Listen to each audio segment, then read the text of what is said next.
Welcome to smart English class. আজ আমরা একাদশ শ্রেণীর একটি গুরুত্বপূর্ণ কবিতা নিয়ে আলোচনা করব, the sick rose by William Blake. William Blake romantic যুগের একজন বিখ্যাত কবি। সেই সঙ্গে তিনি ছিলেন বিখ্যাত চিত্রশিল্পী ও খোদাই শিল্পী। ব্লেক সম্পর্কে বেশ ইন্টারেস্টিং তথ্য জানা যায়। খুব ছোট্ট থেকেই ব্লেক কল্পনাপ্রবণ ছিলেন। শৈশব থেকেই তিনি নানা রকম কাল্পনিক দৃশ্য দেখতে পারতেন। শুনেছি মাত্র 4 বছর বয়সে তিনি জানলায় ঈশ্বরকে উঁকি মারতে দেখেছেন। 9 বছর বয়সে দেখেছেন গাছ ভর্তি দেবদূত, ট্রি ফুল অফ অ্যাঞ্জেলস।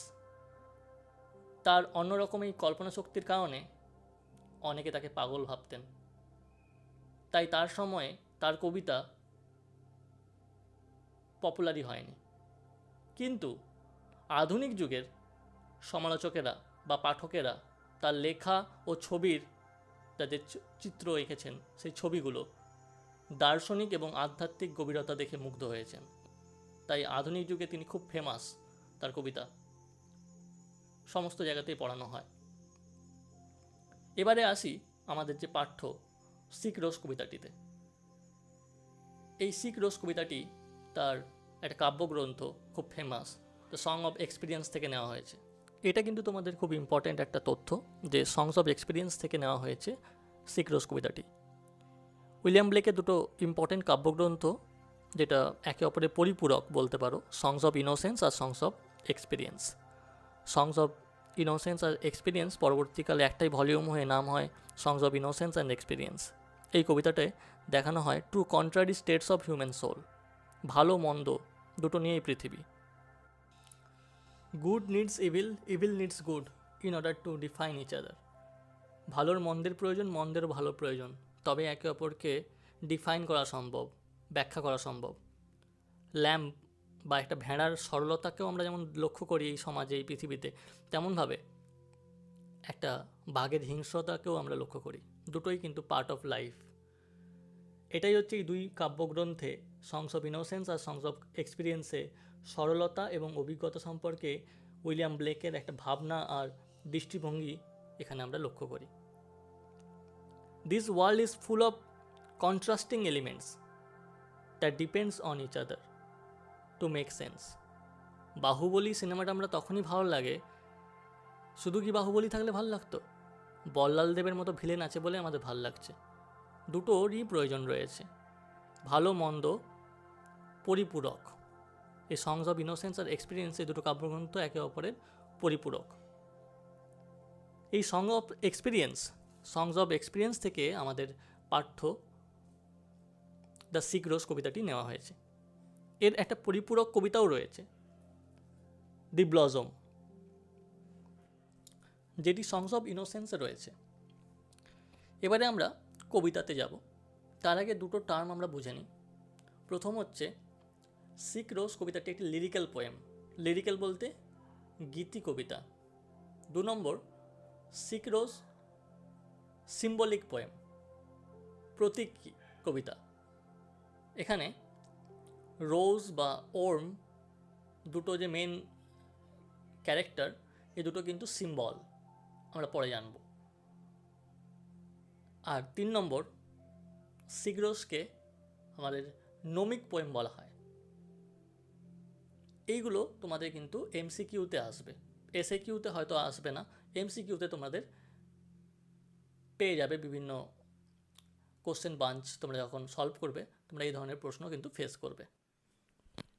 নোমিক পোয়েমটা একটু বলে রাখি। Gnomic poem is a wise poem, মানে একটি নীতিমূলক কবিতা, consisting of saying which are difficult to interpret, মানে যেটা ব্যাখ্যা করা কঠিন। এই ধরনের কবিতা গ্রিক লিটারেচারে বেশি দেখা যেত। আরও একটা জিনিস তোমাদের মনে রাখতে হবে যে the poem sick rose is a allegorical poem, রূপকধর্মী কবিতা। এবারে আমরা কবিতাতে আসছি। দ্য সিক রোজ কবিতাটি মাত্র 8 লাইনের কবিতা, দুটো স্তবক রয়েছে 4 লাইনের। ইংরেজিতে এই 4 লাইনের স্তবককে বলা হয় কোয়াট্রেন, যেটা আমাদের পরীক্ষার জন্য ইম্পর্টেন্ট। তাহলে মোট কতগুলো কোয়াট্রেন্স রয়েছে? 2টো কোয়াট্রেন্স রয়েছে দ্য সিক রোজ এই কবিতাটিতে। এই কবিতার রাইম স্কিম হলো ABCBDEFE। একটা ইন্টারেস্টিং ফ্যাক্ট বলে রাখি, দ্য সিক রোজ এই কবিতাতে মোট 34 শব্দ ব্যবহার করেছেন উইলিয়াম ব্লেক। তার মধ্যে 29 মানে 29 ওয়ার্ডস হচ্ছে মনোসিলেবিক, মানে একটাই সিলেবেল, যেমন রোজ, সিক। খুব ইন্টারেস্টিং ফ্যাক্ট এটা। যদি তোমাদের প্রশ্ন আসে what is the main theme of the poem the sick rose, তোমরা বলবে the main theme of the poem The Sick Rose is the destruction of innocence by experience, অভিজ্ঞতার দ্বারা সরলতার বিনাশ। এই কবিতায় ইনোসেন্স এবং এক্সপিরিয়েন্স এই দুটো কন্ট্রারি, বিপরীতমূলক যে স্টেট বা দশা, দুটোকে একসঙ্গে ব্যবহার করা হয়েছে। 8 লাইনের এই কবিতাটি বিভিন্ন দৃষ্টিভঙ্গি দিয়ে ব্যাখ্যা করা যেতে পারে। কবিতাটি গোলাপের পাঁপড়ি মেলার মতো বহুস্তরীয় ব্যাখ্যার অভিমুখ খুলে দেয়। শুরুতেই দেখো একটা গোলাপের সুন্দর একটা ইমেজ দিয়ে শুরু হচ্ছে, কিন্তু আমরা জানতে পারছি যে গোলাপটি অসুস্থ। দ্য রোজ ইজ সিক, অসুস্থ, মলিন। কিন্তু এই অসুস্থতার পিছনে কে রয়েছে? এই অসুস্থতার পিছনে রয়েছে একটি অশুভ কীট, একটা ইভিল ওর্ম। এটাই কিন্তু এই কবিতাটার সহজ ব্যাখ্যা বা বলতে পারো বাহ্যিক ব্যাখ্যা। এবারে আমরা আসছি এর সিম্বল এর দিকে। রোজটা কিসের প্রতীক? রোজটা কোনো ইনোসেন্স, পিউরিটি বা কোনো নিষ্পাপ নারীর প্রতীক। ওর্মটা কিসের প্রতীক? ওর্মটা হচ্ছে অশুভ শক্তির প্রতীক, বলতে পারো এক কথায়। তাহলে পরীক্ষায় এটা খুব ইম্পর্টেন্ট প্রশ্ন, খুব কমন প্রশ্ন। Rose stands for love, beauty, purity, innocence. গোলাপটা ভালোবাসা, সৌন্দর্য, সরলতার প্রতীক।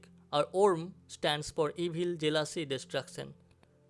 আর কীটটা অশুভ শক্তির প্রতীক, ধ্বংসের প্রতীক। এবারে আমরা লাইন বাই লাইন ব্যাখ্যায় আসি। প্রথম লাইন, ফার্স্ট কোয়ার্ট্রেনে, ও রোজ দাও আর্ট সিক। ও রোজ, এখানে প্রথমেই একটা ফিগার অফ স্পিচ ইউজ করা হয়েছে বা অলঙ্কার ইউজ করা হয়েছে, সেটা হচ্ছে অ্যাপোস্ট্রফে। অ্যাপোস্ট্রফে কী ব্যাপারটা? Addressing someone absent, dead or non human, as if that person or thing were present. অর্থাৎ কোনো স্পিকার বা পোয়েট কোনো মৃত বা কোনো অ্যাবসেন্ট, কোনো অনুপস্থিত ব্যক্তি বা কোনো নন হিউম্যান মানে জড় বস্তু, যেমন এখানে রোজ, তার সঙ্গে ডিরেক্টলি কথা বলছেন, যেন তার সামনেই সেটি উপস্থিত এবং সে শুনতে পাচ্ছে তার কথাটা। এটাকে কবিতায় বেশ ইউজ করা হয়, এটাকেই বলা হচ্ছে অ্যাপোস্ট্রফে। যেমন নিচের উদাহরণগুলো দেখো, ও নেচার, এভাবে শুরু হচ্ছে, এগুলোই হচ্ছে অ্যাপোস্ট্রফে। ফার্স্ট লাইন তাহলে কী হচ্ছে? ও রোজ দাও আর্ট সিক, ও গোলাপ তুমি হও অসুস্থ। তো দাও আর আর্ট, এই দুটো হচ্ছে আর্কেইক বা প্রাচীন পদ্ধতিতে কবিতাতে আমাদের এই ধরনের শব্দ থাকতো। শেক্সপিয়ারের কবিতা তোমরা ক্লাস 12 যখন পড়বে তোমরা এরকম শব্দ পাবে। তাই দাও মানে হচ্ছে ইউ, আর আর্ট মানে হচ্ছে ARE, মানে ইউ আর সিক, তুমি হয় অসুস্থ। তবে এখানে অসুস্থর জায়গায় আরও প্রপার ওয়ার্ড হবে কিন্তু কুলুষিত বা কোরাপ্টেড। You are corrupted. কার দ্বারা কোরাপ্টেড? বাই ইনভিজিবল ওর্ম, একটা অদৃশ্য কীটের দ্বারা। কীট মানে ওর্ম। যেহেতু সিক রোজ একটি সিম্বলিক পোয়েম, তাই রোজ বা ওর্ম একটা সিম্বল। মেডিভেল লিটারেচার থেকে যদি ধরি, রোজকে ভার্জিনিটির সঙ্গে লিঙ্ক করা হয়। Young women and her innocence, মানে একটা যুবতী বালিকা এবং তার সরলতা বা পবিত্রতাকে রিপ্রেজেন্ট করছে এই রোজ।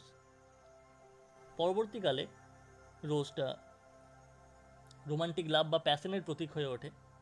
তাই আমরা বিভিন্নভাবে এখানে রোজকে ব্যাখ্যা করতে পারি।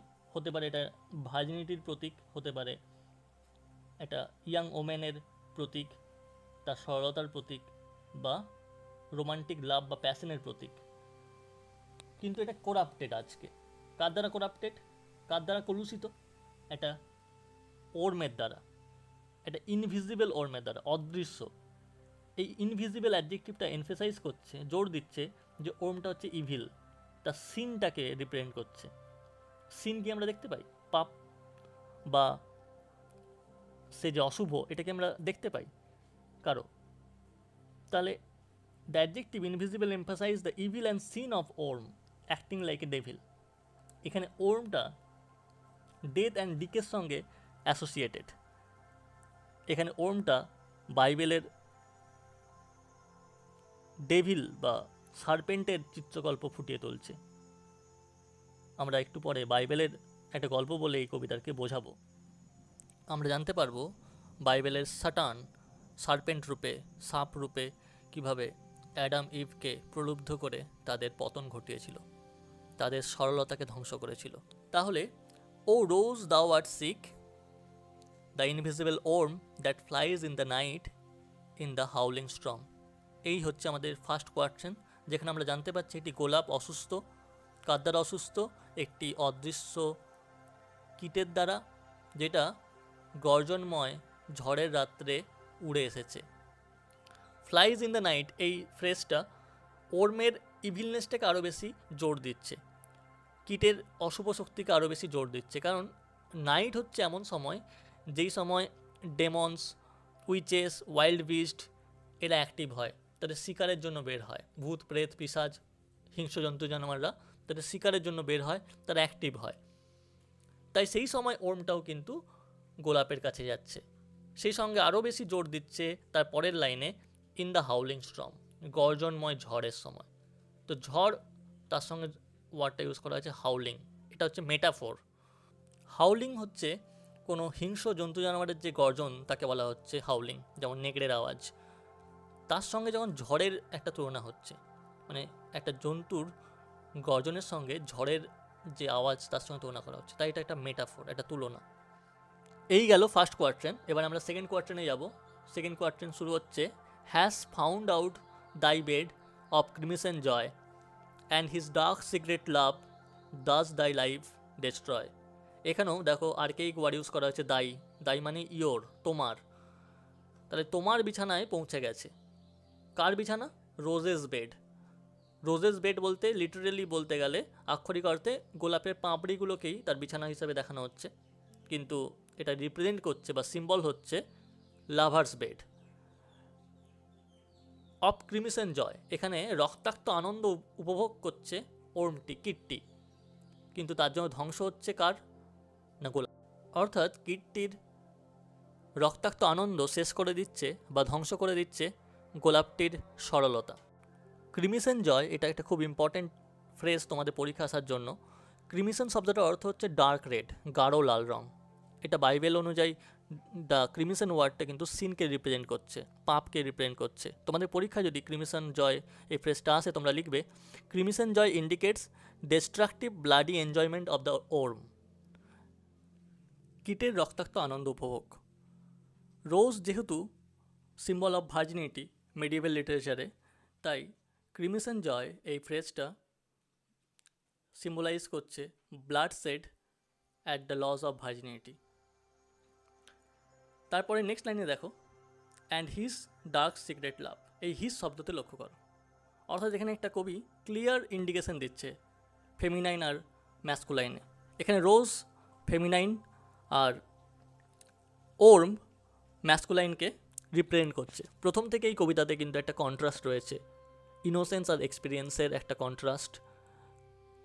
এখানে সরলতা আর অভিজ্ঞতা যেন একে অপরের পরিপূরক। রোজ যদি ফিমেল হয়, এখানে ওর্ম মেল। রোজ যদি প্যাসিভ হয়, নিষ্ক্রিয় হয়, ওর্ম এখানে অ্যাক্টিভ। রোজ যদি ভিজিবল হয়, দেখা যাচ্ছে, ওর্ম ইনভিজিবল, দেখা যাচ্ছে না। রোজ যদি আনমুভিং হয়, মানে স্থির হয়, ওর্ম কিন্তু এখানে ফ্লাইস, উড়ে বেড়াচ্ছে। রোজ শান্ত, কাম, কিন্তু ওর্ম এখানে হাউলিং স্ট্রমকে রিপ্রেজেন্ট করছে। রোজ এখানে সিক, অসুস্থ, কিন্তু ওর্ম এখানে এনজয় করছে ক্রিমিসন জয়। হিজ ডার্ক সিক্রেট লাভ, ডার্ক সিক্রেট লাভ কিন্তু রিপ্রেজেন্ট করছে ওর্মের সেলফিশনেস বা জেলাসিটাকে, যেটা ধ্বংস করছে গোলাপের বিউটিটাকে, ইনোসেন্সটাকে, পবিত্রতাটাকে। দাস দাই লাইফ ডেস্ট্রয়, দাই মানে ইয়োর। এইভাবেই তোমার জীবন ধ্বংস হচ্ছে, মানে গোলাপের জীবন ধ্বংস হচ্ছে। কার দ্বারা? Selfishness and jealousy of warm বা সেক্সুয়াল ডিজায়ার অফ ওর্ম। তাহলে কবিতাটিতে বাইরে থেকে দেখলে দেখা যাচ্ছে একটি গোলাপ, যে গোলাপে আশ্রয় নিয়েছে একটা ঝড় রাত্রে একটা কীট, যে কীটটা তাকে দংশন করে চলেছে, তাকে কামড়ে চলেছে, তার পাপড়িগুলোকে রক্তাক্ত করে দিচ্ছে।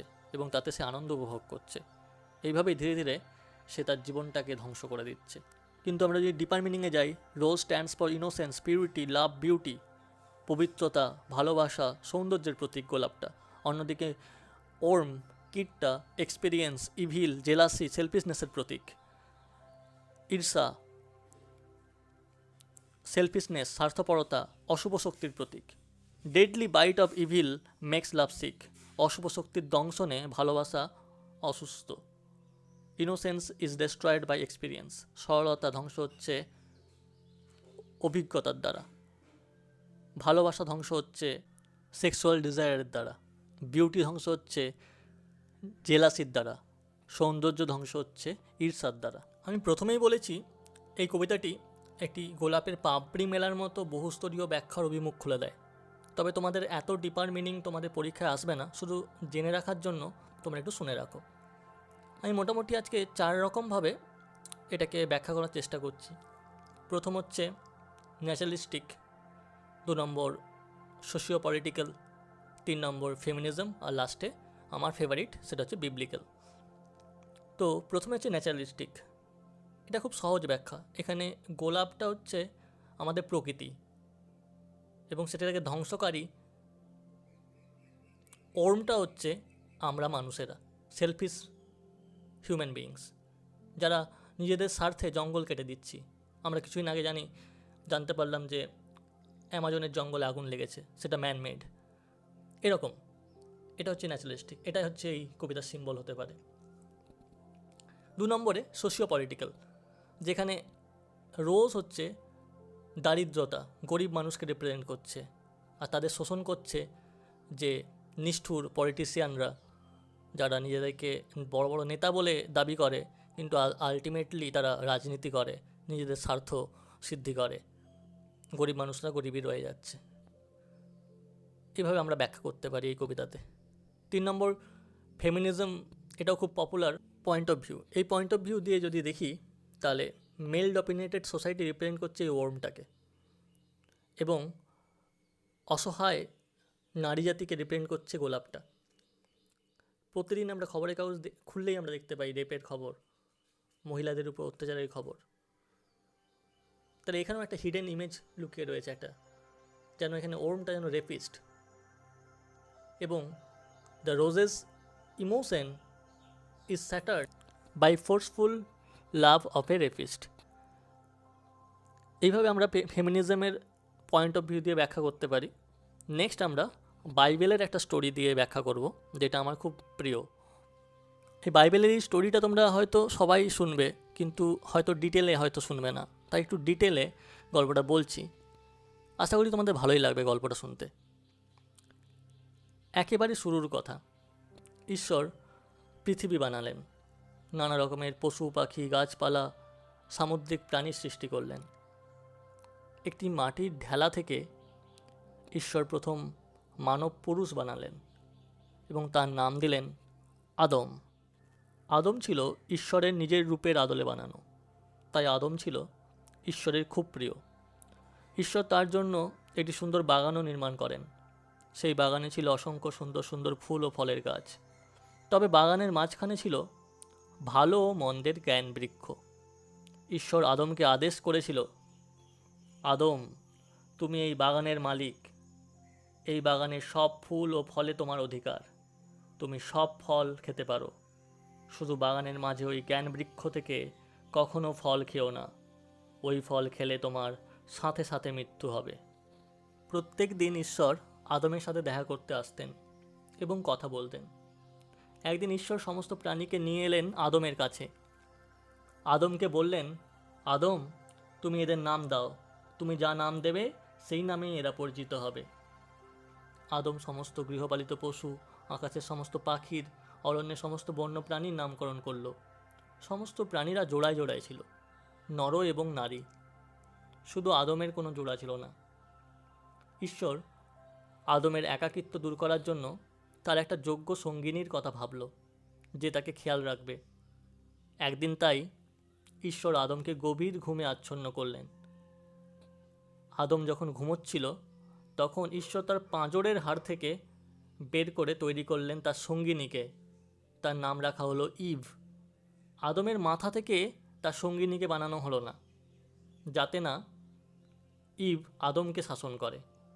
আবার আদমের পায়ের থেকেও ইভকে তৈরি করলেন না ঈশ্বর, যাতে না আদম ইভকে শোষণ করে।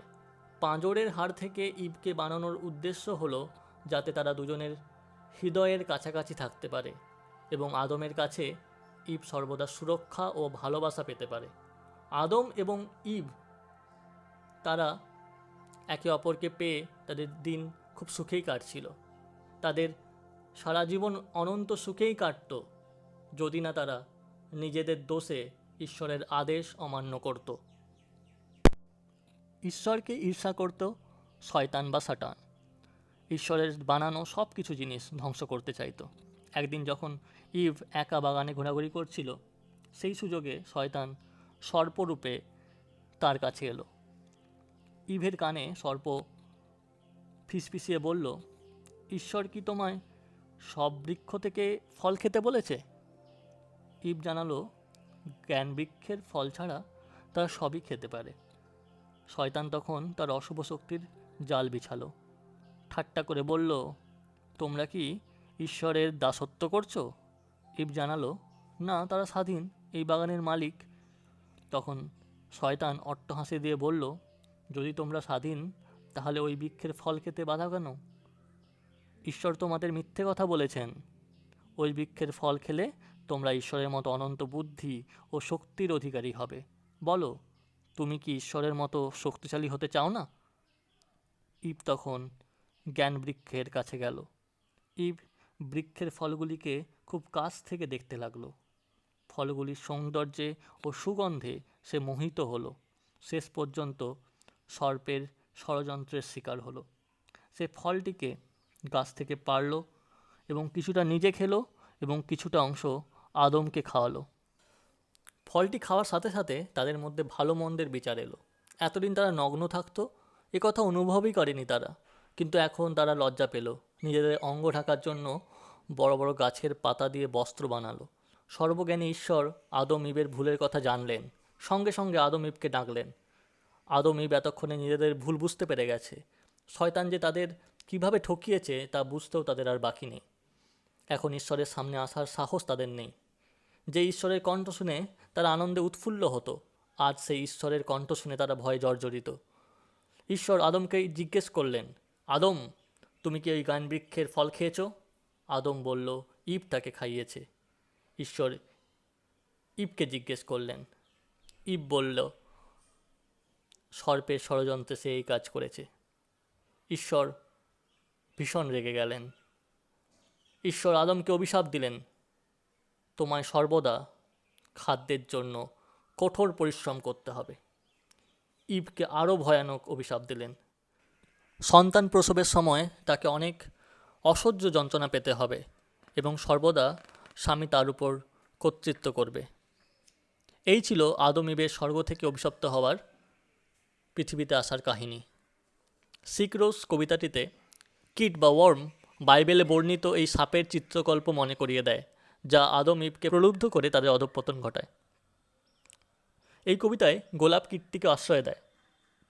সে জানে না কীটের অশুভ মতলব, যেমন স্বর্গ থেকে পতনের পূর্বে আদম ইবও জানতেন না শয়তানের কুশ্রীর উদ্দেশ্য।